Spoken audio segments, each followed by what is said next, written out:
तर आरक्षणाच्या मुद्द्यावर आज जो संपूर्ण रायगड जिल्ह्यातील आदिवासी बांधव जे आहेत ते एकवटलेले आहेत, विराट असा मोर्चा आपल्या नेतृत्वाखाली काढला.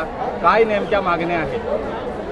आज आमचा कोळी आदिवासी ठाकूर समाज, कातकरी समाज एकत्रित जे महाराष्ट्रात पाहतोय आम्ही, ते धनगर समाज असेल किंवा बंजारी समाज असेल, आम्हाला दिलेले डॉक्टर बाबासाहेब आंबेडकरांनी घटनात्मक 60% आरक्षण दिलेलं आहे, त्याच्यामध्ये घुसखोरी करू पाहतोय.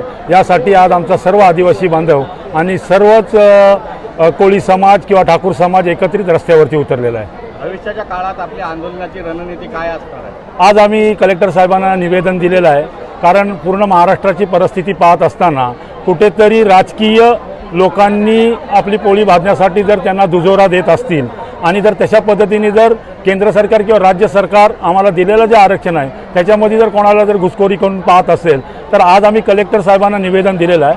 त्याचबरोबर येणाऱ्या काळामध्ये याच्यापेक्षा उग्र आणि तीव्र पद्धतीचं आंदोलन असणार आहे.